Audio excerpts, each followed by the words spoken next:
भगवान की कृपा हो तो सेवा में मन लगता है, भगवान की कृपा ना हो तो नशे में मन लगता है, पब में जाने में मन लगता है, और सारी चीजों में मन लगता है। पर नहीं लगता तो सबसे गैर जरूरी यदि किसी को लगता है तो वो एक उम्र है जिसमें भगवान बिल्कुल गैर जरूरी लगता है। पर ये बात याद रखना कि कोई भी ऐसा बूढ़ा मिले जिसको भगवान ही जरूरी न लग रहा हो। हर जवान को अपने से ज्यादा उम्र वाले से कुछ सीखने की जरूरत है। आज उसे भगवान में सुख लगता। बहुत सारा समाज है, समाज का 50% लोग ऐसे हैं जिन्हें आज भगवान में सुख लगता है, उनकी याद में सुख लगता है। यदि उनकी याद और भगवान में सुख न लगता तो न तो वो चंदा देते, न ही कथा सुनने आते। ठीक है ना? हमें भी पता नहीं था, हम भी तो ऐसे ही निकल आए ना।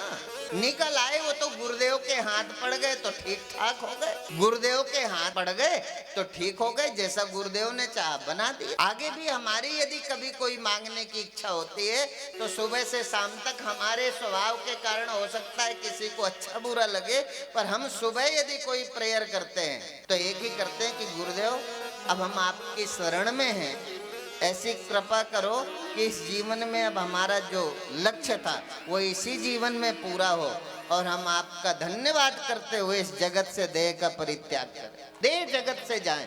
देह भी एक जगत है। क्षेत्र क्षेत्रज्ञ की चर्चा गीता में आती है, पर मैं बहुत सारी गीता उपनिषद की बातों पर जाएं, पर उसके साथ भागवत की भी एक अपनी मर्यादा है कि भागवत में कृपा करके जब भगवान स्वयं व्यास के रूप में आए और उन्होंने द्वापर के अंत में जिस पवित्र ग्रंथ की रचना की, उन्हें लगा था कि मनुष्य को जरूरी है परिवार के साथ जोड़कर चर्चा करें। जो व्यासो नारायण स्वयं, जो नारायण व्यास के रूप में आए, तुम्हें लगता होगा किसी पंडित ने लिख दी, पंडित की लिखी भागवत नहीं है ये तो नारायण ही कृपा करके व्यास रूप पर प्रकट हुए और उन्होंने 4 श्लोक का विस्तार किया। ठीक है ना? तो नारायण हमसे अधिक तो समझदार होंगे ना, उन्होंने क्यों किसी की कथा ली? किसी की कथा के द्वारा वो हमें जो समझाना चाहते हैं वो महत्वपूर्ण विषय है। इसलिए दुर्लभम त्रैनैवेतत्, 3 चीजें, मनुष्यत्वम, मुमुक्षुत्वम, महापुरुष संश्रय। 3 चीजें इतनी दुर्लभ हैं। इस दुर्लभ चीजों को प्राप्त करने के लिए देवता सोचते हैं हम मनुष्य बने तो ये तीनों चीजें हमें मिलेंगी, मनुष्यत्वम, मुमुक्षुत्वम, महापुरुष संश्रय। हम पहली बार है कि यदि सृष्टि में कोई भगवान की कृपा का पात्र है तो वो है मनुष्य। भगवान का सबसे नजदीक यदि कोई है तो केवल मनुष्य। ये भगवान की पहली कृपा है कि हम मनुष्य बने, और भगवान की ये दूसरी कृपा है मुमुक्षुत्वम, ये मोक्ष की इच्छा। ये जीवन है क्या, इसको जानने को, ठीक ठीक जानने की इच्छा। फिर अब आप कृपा करो कि इसको वहां ले जाओ जहाँ महापुरुष संश्रय, जहाँ महापुरुष रहते हो, जहाँ महापुरुष कथा करते हो। किसी की भी कथा नहीं सुनना चाहिए। इसीलिए तो भागवत में खंडन किया प्रथम दिवस ही, महात्मा में का करिता कण लो बेना गेहे गेहे जने जने। थोड़ा सा पैसा दे दो, कहीं भी व्यास जी को बुला लो, कथा कर गए। इसलिए कहीं भी कथा नहीं करनी और कोई भी कराना चाहता है। इसलिए धीरे धीरे हम कथा के प्रति हमारी अश्रद्धा हुई। नुकसान क्या हुआ कि हमारी अश्रद्धा हुई। लगा कथा तो एक व्यापार है, कथा व्यापार नहीं है, कथा तो जीवन का प्रकाश है। चाहो तो इस अविद्या रूपी गांठ को खोलो बैठ, और ये खुलेगी तो निश्चित रूप से जीवन में लाभ होगा, और इस जीवन के परम लाभ को प्राप्त करने के लिए भागवत है। इसलिए भागवत में प्रारंभ हुई तब अवधूत शिरोमणि सुखदेव जी महाराज। देखो आज तक आपने देखा है ना, जो भागवत व्यास बैठते हैं पहले पूरा मंगलाचरण करते हैं, ठीक है ना, फिर सारे देवी देवताओं का स्मरण करते हैं, फिर प्रणाम करते हैं, फिर कथा को स्टार्ट करते हैं, सुनाना चालू करते हैं, ठीक है ना। यहाँ अवधूत जिनके कारण भागवत के प्रति इतनी प्रीति बढ़ी, जिन्होंने मरते हुए परीक्षित को जीवन दे दिया, वह अवधूत श्रोमणी सुखदेव जी महाराज कथा करते रहे। अब जब इतना महात्मा निकल गया, कथा का इतना सारा प्रसंग सुनाने के बाद फिर उन्हें याद आई मंगलाचरण। नहीं तो आप देख लेना, कथा में तो बिल्कुल निश्चित 10 मिनट में राधे राधे बोलना है कि 5 मिनट में राधे राधे बोलना, कब क्या बोलना है बिल्कुल फिक्स है। पर पता नहीं सुखदेव जी को कुछ याद ही नहीं था। बाद में उन्हें याद आया कि मैं जिस पुराण पुरुष की कथा करता हूँ उसका तो मैंने स्तवन ही नहीं किया। तब याद करने लगे, बोले जन्मध्यस्य यतोऽन्वयादि तरतस् चार्थे स्वभिज्ञा स्वराट तेने ब्रह्म हृदयादि कवये मुह्यन्त यत सूरया तेजो वारि मृदां यथा विनिमयो यत्र त्रिसर्गो मृषा धाम्ना स्वेन निरस्तकुहकम् धाम्ना स्वेन सदा निरस्तकुहकम् सत्यं परं धीमहि। अब श्री सुखदेव जी महाराज ने सत्यम परम धीमहि अर्थात सतरूप परमात्मा को प्रणाम किया। ये नहीं कहा कृष्णम परम धीमहि, नहीं कहा, पर सारी भागवत तो कृष्ण के चरित्र से भरी है, पर कहीं भी मंगलाचरण में भगवान कृष्ण का नाम नहीं लिया। सत्यम परम धीमहि अर्थात सत्य को प्रणाम करते हैं, सत्य के प्रति एक अपनी कृतज्ञता व्यक्त करते हैं, उस सत्य की प्रेयर करते हैं जिसको जान लेने के बाद फिर मौत मौत नहीं लगती। और ऐसा होगा, परीक्षित के साथ यही घटना घटेगी। शरीर तो परीक्षित का भी नहीं लगेगा, पर परीक्षित की बुद्धि में नहीं होगा तो केवल मृत्यु का भय, मृत्यु का दुख परीक्षित के दिमाग में नहीं होगा, शरीर तो परीक्षित का भी नहीं रहेगा। नींद में, गहरी नींद में तो शरीर हमारा रोज नहीं रहता, तो कोई दुख होता है क्या? इसलिए इसी कथा का विस्तार करते हुए जो सुंदर चर्चा करते हैं, वो सुंदर चर्चा क्या है कि हम भगवान और भगवान के प्रति जो श्रद्धा की बात करते हैं, अनेक तरह के साधन हैं और वो साधन है, इसलिए सामीप्य, सायुज्य, सारूप्य, सालोक्य, अनेक मुक्तियों का वर्णन क्यों किया? धीरे धीरे कोई आचार्य हमें यूं नहीं कहता कि आप दान करो, पर आचार्य ने कहा शतम विहाय भोक्तव्यम सहस्रम स्नानम आचरेत लक्षम विहाय दातव्यम कोटिम त्यक्त्वा हरिम भजे। इसलिए दान के लिए प्रेरणा करते हैं। शतम विहाय भोक्तव्यम, 100 काम छोड़ो, भोजन करो, क्योंकि ये शरीर है ना, ये शरीर रूपी साधन में बैठकर ही हम परमात्मा को जान सकते हैं। इसके अलावा कोई साधन नहीं है। कार में बैठ के नहीं, शरीर रूपी कार में बैठ के परमात्मा तक की यात्रा की जा सकती है। इसलिए दान करने की महिमा है अलग अलग तरह से। क्योंकि क्यों, अब आपका 51 रुपए जो लेने की चर्चा की वो इसलिए ली कि 51 रुपए दोगे तो आपको लगेगा कि हमने भी भागवत में दान किया है, निश्चित रूप से हमें पुण्य मिलेगा। थोड़ा थोड़ा सहयोग, और ये भी है यदि अपनी सामर्थ्य में कोई कपट न करें और सहयोग करें, कपट रहित अपनी सामर्थ्य का सहयोग एक गिलहरी ने राम सेतु में किया था। एक गिलहरी है ना, अपनी सामर्थ्य के अनुसार गिलहरी ने कोई एक ईंटा बड़ा सा ला के नहीं दिया, कोई पत्थर नहीं दिया। हनुमान तो पहाड़ के पहाड़ ला के डालते रहे, नल और नील पहाड़ के पहाड़ उठा के डालते रहे समुद्र में पुल बनाने में, पर एक निष्कपट हृदय से भगवान के कार्य में एक गिलहरी लगी तो उसके पास कोई सामर्थ्य तो था नहीं, पर स्वयं समुद्र में डूबती और बाहर आके बालू में, रेत में लौटती। जब रेत में शरीर भर जाता उसके बालों में, तब दौड़ती हुई वहां जाती जहां राम सेतु का निर्माण हो रहा था, जोर से झाड़ती, कुछ बालू के कण गिरते, फिर दौड़ के प्रसन्नता से आती, फिर समुद्र में जाती, फिर भींग के फिर बालू के कणों को अपने देह में लपेट के फिर जाती, फिर डाल के आ जाती। ये महत्व नहीं है कि आपने सहयोग कितना दिया, महत्व तो ये है कि आपने किस भाव से दिया।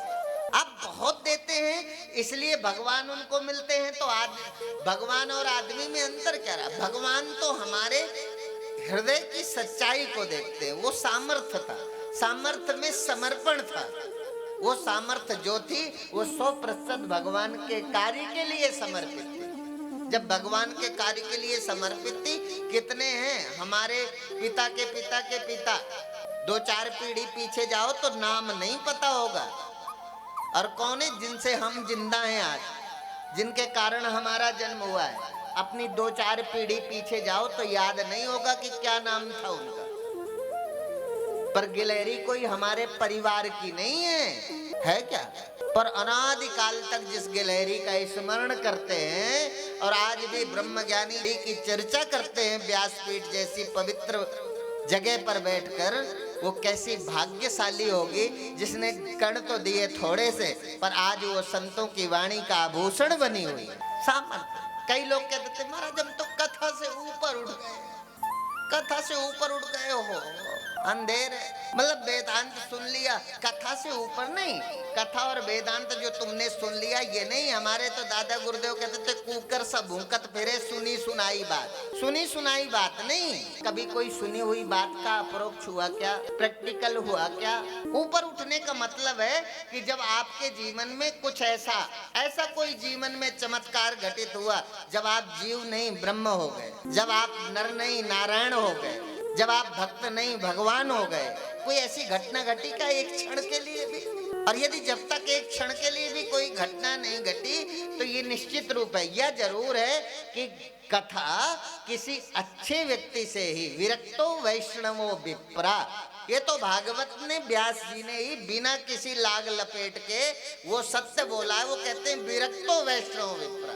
कथा उनके मुख से नहीं सुनो जो तुम्हारे पैसे से नई गाड़ी लेने की योजना बनाते हैं। कथा उनके मुख से मत सुनो जो तुम्हारे पैसे से कोई अपने आलीशान बंगला के निर्माण की कामना करते हैं। कथा उससे सुनो जो तुमसे अपने भोजन की व्यवस्था की भी कामना नहीं करते, बस कथा करते हैं। कथा करते हैं जो गोविंद की कृपा है मिल जाता है, उनसे तो बिल्कुल मत सुनो जो कहते हैं। इसलिए कथा है विरक्तो वैष्णवो विप्रा, विरक्तों से कथा सुनो। उन्होंने नहीं कहा, पर आपको तो कथाकार भी सुंदर चाहिए। कई लोग तो आजकल ट्रेंड क्या चल गया, कथाकार नहीं कोई कथावाचिका ले आओ। मतलब एक सुंदर सुंदर एक लड़कों की टोली खड़ी हो गई, संयोजक समिति बना ली, कोई सुंदर सी कथावाचिका ढूंढ रहे हैं, कोई सुंदर सा वक्ता। मतलब जैसे कथाकार नहीं अपना पति या पत्नी ढूंढ रहे हैं। एक हमारे बहुत अच्छे परिचित थे और इनके पहले जो मेरे संगीत में चलते थे, और वो संगीतज्ञ कहने लगे हमारे गुरुजी परिचित हैं वृंदावन में, उन्हें आप 18,000 श्लोकों के मध्य कहीं भी पूछो आप, उनको भागवत अधिकतर श्लोक कंठाग्र है, याद है। कथा भी बढ़िया करते हैं, ठीक ठाक, मतलब उनको कह सकते हैं ठीक ठाक कथा करते हैं। पर उनकी कथा कोलकाता में तय हुई कि कोलकाता में कथा कोई कराना चाहता है, तो समिति ने कहा कि हमें वो भेज दो जो कथा करते हैं, सीडी भेज दो, हम देख लेंगे फिर कथा कराते हैं। अब वो भेजा तो कथा देख ली, कथा ठीक लगी लोगों को, पर वो जो मुख्य यजमान थे उनके घर में भी कथा देखी गई, तो उनकी बेटियां वगैरह सब कहने लगी और कथा तो ठीक है पर ये कथाकार सुंदर नहीं, काले हैं। अब काले हैं इस नाम पे उनकी कथा कैंसिल हो गई। मतलब कथा भी ठीक कर रहे पर सुंदर नहीं है, कैंसिल हो गई। मतलब कथा का भी क्राइटेरिया, मतलब विद्वान हो कि सुंदर हो। कथाकार विद्वान होना चाहिए कि सुंदर? विद्वान होना चाहिए। कथाकार भक्त हो, विद्वान हो, वैष्णव हो, वैराग्यवान हो, उससे कथा सुनो। फिर वो पंडित हो या किसी और जाति का हो, पर विद्वान है, उसकी भगवत निष्ठा दृढ़ है, वो किसी जाति का हो, जो सदा भगवान के आसपास ही, जिसके मनोराज्य में सदा भगवान बसते हैं। संसार तो कभी धोखे से आता है, ऐसा किसी भी जाति में जन्मा हुआ व्यक्ति है, उसके मुख से कथा सुनोगे तो मुक्त हो जाओ। जिसके मनोराज्य में भगवान रहते हो। संसार तो आता है, संसार तो अवस्थान्तर, जैसे देहांतर ऐसे ही अवस्थान्तर। वो जागृत स्वप्न सुषुप्ति की तरह संसार आता है चला जाता है, टिकता नहीं है। एक रस तो परमात्मा ही उसके मनोराज्य में। इसीलिए वेद व्यास जी ने बड़े सुंदर ढंग से कहा, कृष्णा भक्ति परम श्रेया शास्त्र शास्त्रस्य सैवै प्रयोजनम सतो रक्षा कर्म सृष्ट्यादि लक्षणम। अवतारा असंख्य, एक दो अवतार नहीं, असंख्य अवतार भगवान के हुए हैं। पर जो विशेष अवतार हैं जिन्होंने समाज का सृष्टि का कार्य किया है, अभी मैं भागवत में उन अवतारों की चर्चा करूंगा जिनकी सृष्टि के संचालन में विशेष सहयोग। ऐसे तो भगवान के असंख्य अवतार हैं। भगवान तो कभी साड़ी के रूप में आते हैं तो द्रौपदी की लज्जा बचा जाते हैं। भगवान तो अनेक रूप में, कभी कीड़ी के रूप में भगवान आते हैं। अब कीड़ी के रूप में आए हुए भगवान हमारा तो कोई काम नहीं कर सकते ना, इसलिए हम उन भगवानों की बात करते हैं जिन्होंने संसार का काम किया है। अवतार तो असंख्य हैं, इसलिए उन भगवानों की चर्चा करते हुए कथा का जब प्रारंभ किया तो कथा के प्रारंभ में बताना प्रारंभ किया। और वो कहते हैं वो इसलिए कि वो 24 अवतार जो सीधे सीधे हमारे सृष्टि के संचालन में जिनका महती सहयोग रहा, जिनकी कृपा से, इसलिए एक भगवान का जो पहला अवतार है वो सनत कुमारों का अवतार, सनत सनंदन सनत कुमार, जिनकी चर्चा हम कल सुन रहे थे, जिन्होंने भक्ति महारानी के जीवन में आए हुए दुख को दूर करने के लिए सप्ताह ज्ञान यज्ञ देवर्षि नारद को सुनाई, जिससे भक्ति महारानी के पुत्रों को असमय पर आया हुआ उनका वृद्धत्व दूर हुआ। और दूसरा अवतार भगवान का है वाराह का अवतार, और वाराह अवतार धारण करके भगवान ने हिरण्याक्ष, वो एक ऐसा बलशाली असुर जिसने सारी पृथ्वी को कपड़े की तरह लपेट करके और समुद्र में बैठ गया। अब इधर तो भगवान को संसार रचना है, संसार कहाँ खड़ा होगा, तो भगवान आज स्वयं वाराह के रूप में प्रकट होते हैं और उस असुर बलशाली को मार करके वो पृथ्वी लाते हैं, जिसमें हम प्राणियों को जीवन मिला, अर्थात हम प्राणियों को जीवन मिले, इसके लिए भगवान है जो किंचित मात्र भी संकोच नहीं करते। किससे द्वेष करोगे, किससे छुआछूत करोगे? छुआछूत से मुक्ति का अभियान जो भगवान ने चलाया है, आज तक किसी धर्माचार्य ने नहीं चलाया। भगवान तो वाराह के रूप में आ गया, आप किससे बचोगे? आप तो आदमी को भी जातियों में विभाजित करके एक दूसरे को छूने में घृणा करते हो और कथा करते हैं, पर यदि कोई और हो तो ये तो फला व्यक्ति ने हमारा भोजन छू लिया, अब नहीं खाएंगे। भगवान जाने ये कथा क्या करते हैं। भगवान ने सारी कथा में एक अभियान चलाया, एक स्वच्छता का अभियान है, एक पवित्रता का अभियान है, एक जातिवाद की दूरियां मिटे, इसका अभियान है। इसलिए भगवान ने वाराह रूप में, जिसको सीधा हिंदी में सोचें तो सुअर, ठीक है ना, भगवान ने अवतार लिया और प्राणी मात्र को जीवन, हिरण्याक्ष से वो पृथ्वी लाए और वो पृथ्वी का विस्तार करके मानव मात्र की सृष्टि का सृजन किया, सारे पशु पक्षी मनुष्य जाति के विस्तार के लिए। भगवान की यह कारण करुणा, भगवान के लिए यदि धन्यवाद करने बैठो तो इतना भगवान ने किया है, इतना भगवान ने किया है जो कभी कोई अपने लिए कर ही नहीं सकता।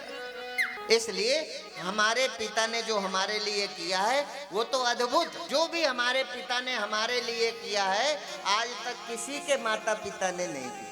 हमारे पिता ने जो हमारे लिए किया, पर जो परम पिता ने सारी समाज के लिए किया, ऐसा तो किसी के भी पिता ने नहीं, ऐसा तो किसी के पिता ने नहीं। हमारे पिता ने हमारे लिए वो किया जो किसी ने नहीं किया, हमारी माँ ने हमारे लिए ऐसा किया जो किसी ने नहीं किया, ये बिल्कुल फैक्ट है। पर परम पिता ने तो सबके लिए वह किया है जो किसी के भी पिता ने आज तक नहीं किया, है ना। ये कथा कहाँ की है, कोई हम अपनी बात नहीं कहते, आपकी समझ के धरातल पर बोलने की प्रयत्न, हम अपनी समझ, हमें जो गुरुदेव से मिला है, जो गुरुदेव से सोचने का ढंग मिला है, हमें जो हमने गुरुदेव को सुना और समझा है, उस गुरुदेव की समझ को हम चाहते हैं कि अधिक से अधिक समाज में वह समझ जाए, जहाँ जातिवाद का, मजहबवाद का यह जो द्वेष है, दंश है, जो हमारे ही देश को परम वैभव से पदच्युत करता है। आज नागरिकता बिल आया तो देश की सरकारी संपत्ति के विनाश में अनेक लोग लगे हुए, इस राष्ट्र के पराभव हो, इस कामना से न जाने कितने अराजक तत्व हमारे राष्ट्र को परम वैभव में देखकर जलन होती। और जलन क्यों होती है? क्योंकि हमें ठीक से नहीं बताया, हमें कभी किसी ने मुस्लिम बना दिया, किसी को सिख बना दिया, किसी को सिंधी बना दिया, किसी को पंडित बना दिया, और हम सबके अपने अपने धर्माचार्य हो गए अलग अलग। अब मेरा धर्माचार्य सही है, और धर्माचार्यों ने देखा अब मेरा गले में मेरा जो पट्टा है ना ठीक ठाक बन गया है, अब ये तोड़ नहीं सकता मेरे पट्टे को, तो जहां मर्जी रही वहां लेके, जैसे सुबह सुबह कोई बड़े आदमियों को देखा होगा ना, अपने डॉगी को वॉकिंग कराने ले जाते हैं पार्क में। पट्टा होता है, उसमें एक रस्सी बंधी होती है, फिर जहाँ चाहते हैं ले जाते हैं। तो धीरे धीरे धर्माचार्यों ने देखा हमारा पट्टा मजबूत हो गया है, फिर अपने पट्टे को लिया, जहां मर्जी तहां ले गए। कोई गुरु ऐसा हो सकता है जो सत्य को अलग अलग ढंग से दिखाए? कृष्णम वंदे जगत गुरु। गुरु तो वो है जब भगवान मनुष्य पर करुणा करना चाहते हैं, तब किसी गुरु के रूप में वही भगवान कृष्ण गुरु के रूप में आके मनुष्य का मार्गदर्शन। इसलिए कहा शैले शैले न माणिक्यम मौक्तिकम न गजे गजे साधवो नहीं सर्वत्र चंदनम नहीं बने बने। ऐसा साधु दुर्लभ है। मनस्य कम वचस्य कम कर्मणे कम महात्मना स महात्मा से दुर्लभ है। ऐसा महात्मा दुर्लभ है। तुमको लगता होगा महात्मा मिल गए, एक यूनिफॉर्म को तुमने महात्मा मान रखा है, और जिस यूनिफॉर्म को महात्मा मान रखा वो तुम्हें स्वर्ग ले जाएगा, है ना।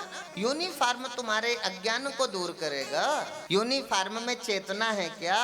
जिसमें चेतना है उसमें गुरुत्व का जागरण हुआ है कि नहीं?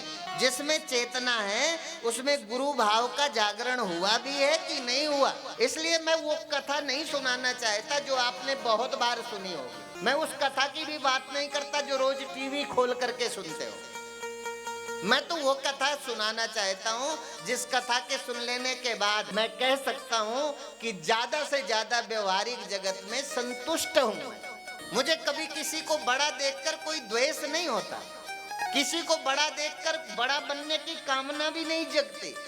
और अभी मैं पिछली बार कह रहा था कि ये तो गुरुदेव का प्रसाद है कि उन्होंने सेवा दी है, पर अभी भी हम ऐसा कुछ योजना बना रहे हैं कि जिससे ये सेवाओं के लिए हमें भक्तों से पैसे की जरूरत ना पड़े। इसलिए एक मेरा कार्य, मैंने सोचा कुछ ऐसे शिक्षा के केंद्र बनाए जाएं अलग से शहर में, जिनसे पैसा आए और गरीब क्षेत्र में गुरुदेव के द्वारा स्थापित सेवा प्रकल्प संचालित हो। अब गुरुदेव की करुणा देखो, गुरु जब कल्याण करना चाहते हैं वो कैसे अपने भक्तों का कल्याण करते हैं। एक गाय के रहने का पक्का लेंटर वाला घर आपको बनाना हो तो कितने का बनेगा?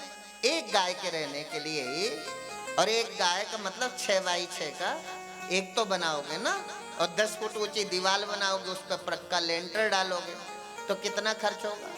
पर गुरुदेव ने सोचा कि सारा नहीं तो हमारे साथ चूंकि वो लोग जुड़े हैं जो सचमुच जिज्ञासु हैं, और जिज्ञासु जो सचमुच है, तो 10,000 रुपया रखा कि 10,000 रुपए दो और बाकी पैसा प्रवास से जो आया वो वहां लगा करके एक व्यक्ति के नाम से एक गाय के रहने का घर बनाओ। तो सिजई में चल पड़ा तेजी के साथ, और वो निर्माण रोज चल रहा है। अब रोज गुरुदेव अकेले में फोन करके पूछेंगे कितना बन गया। गुरुदेव को कोई कमी है क्या? पर मनुष्य तो वही है जो मनुष्य के लिए जिए, पशु प्रवृत्ति है वही कि आप ही चरे, न हुई इस मृत्यु तो वृथा जिए वृथा मरे। मनुष्य तो वो है जो केवल मानव मात्र, प्राणी मात्र के प्रति जिसके हृदय में दया का भाव जागे, समझ लो ये साधु हो गया। मनस्य कम वचस्य कम कर्मणे कम महात्मना स महात्मा स दुर्लभा। ऐसा महात्मा जिसको वेदों में कहा, जिसके दर्शन से मनुष्य के जीवन के पाप चले जाते हैं। अभी हम सागर यूनिवर्सिटी में थे, तब गुरुदेव ने एक विषय रखा कि एक ऐसा विषय था, पूज्य महाराज श्री ने उस इंटरनेशनल कॉन्फ्रेंस अद्वैत सिद्धांत पर, इंटरनेशनल कॉन्फ्रेंस दुनिया के साइंटिस्ट और वैज्ञानिक और कुलपति आदि, वहाँ कुलपति कुलपाति महोदय, ऐसे बड़े बड़े प्रज्ञा के धनी लोग वहाँ इकट्ठे थे और सांकर्य सिद्धांत पर चर्चा हो रही थी। तो गुरुदेव ने कहा एक महात्मा वो है जिनको वेदों में कहा जिनके दर्शन से पुण्य लाभ होता है, पापों का क्षय हो जाता है। पर धीरे धीरे हम कहाँ आकर के खड़े हो गए कि कई दफा तो महात्माओं को देखने से पाप तक चढ़ जाते हैं। ऐसा कोई सत्य बोलने वाला दूसरा। इसलिए जब YouTube पर गुरुदेव को कोई मुस्लिम सुनता है तब हमारे बिटप को फोन करके पूछता है गुरुजी मिलेंगे कहाँ? तुम अपने बेटे को अच्छा कहो, ये तो बड़ी बात है। पर दशरथ तो उस दिन महान हो गए जिस दिन राम को पूरे विश्व ने भगवान माना। ठीक है ना। हम अपने बेटे को तो अच्छा कहते हैं, हम कहते हैं उससे खुश होने की जरूरत नहीं। आप देखो कि हमारे पुत्र और पुत्री को, और पुत्र और पुत्री को चाहिए कि हमारे पिता के पास ऐसी खबर पहुंचे कि फला का पुत्र कैसा है, फला की एक चरित्र का अपना बल है, उसका एक अपना सौंदर्य है, ऐसा थोड़ी है। पर धीरे धीरे हमने जो है अपनी आदतों को ठीक करना। ठीक है, कमियां हो जाती हैं, कोई हम पैदा होते कथाकार तो नहीं हुए, कोई कमी नहीं थी क्या? ये तो गुरुदेव के हाथ पड़ गए। और यदि हम कोचिंग सेंटर में कथा सीखने आते तो रोज तुमसे 2-4 हजार रुपया वसूल लेने की अकल लगाते। अब अकल ही नहीं है, रुपया कैसे कमाया जाता है। कोचिंग सेंटर में व्यवस्था दी जाती है, जैसे यहाँ 90 दिन में अंग्रेजी बोलना सीखो, और आप तीर्थों में जाओ तो वहाँ 90 दिन में कथा करना सीखो। इसलिए उनकी कथा की 7 दिन की जो परंपरा है उसमें क्रम से विषय रखना आता, पर वो कथा है। एक था रानी, एक था राजा, एक थी रानी, दोनों मर गए, खत्म कहानी। तुम तो कथा को कहानी समझ बैठे हो। कथा कोई कहानी थोड़ी है, कथा तो जीवन की अनेक अनसुलझी गुत्थियों को, जो गांठ बनी है ना अविद्या की, अज्ञान की, अनेक गांठों को खोलने के लिए ये वह साधन है जिससे फिर अविद्या दोबारा हमारे जीवन में घर नहीं बना पाते। ऐसे ही चौथा अवतार भगवान का जो नर नारायण का अवतार है, 5वां अवतार कपिल देव का है। पर आचार्य कौन है? जिन्होंने व्यर्थ नहीं बोला, इसलिए ये महिमा गाई, इसलिए अवतारवाद का महत्व दिया कि धीरे धीरे हमारी श्रद्धा न खराब, हमारी श्रद्धा बनी रहे, प्रीत बनी रहे। इसलिए जो भी सामाजिक काम होता है उसका ज्यादा अच्छा होता है जिसमें सबका सहयोग होता है। सबका सहयोग होता ना। यदि आज 10,000 लोगों से 100-100 रुपए लिया जाता कि 100-100 रुपए के जजमान बनाओ 10,000 लोगों को, तो आज 10,000 लोग कथा सुनते, क्योंकि 100 रुपए दिया था तो सुनने आते। इसलिए गुरुदेव ने जब आरूढ़ वंशी सम्मेलन में कहा तो अपनी तरफ से एक हल्दी का पैकेट दिया और बोले वो सारे लोग हल्दी लें जिनको कथा सुनने आए, हम हल्दी निमंत्रण के लिए दें। और फिर कहा 51 रुपए दे करके आप सब जजमान बन जाओ। अब 51 रुपए देना किसी को कोई दिक्कत ही नहीं। फिर बाद में तो गुरुदेव ने और करुणा की, जब कल जाने लगे तो कहते हैं कोई बात नहीं, जिसके है दे देना, जिसके नहीं है मत दो, कथा सुनो। मतलब उनका एक प्रयोजन था कि आप किसी तरह से कथा सुनो। कथा जीवन का सार है, कथा जीवन की वह सत्यता है। एक समय आएगा ना, आज कथा का कोई लाभ नहीं है। मेरे से कई लोगों ने पूछा महाराज जी कथा का क्या लाभ है? मैंने कहा अभी आज नहीं समझ आता, और आज मैं बताऊंगा भी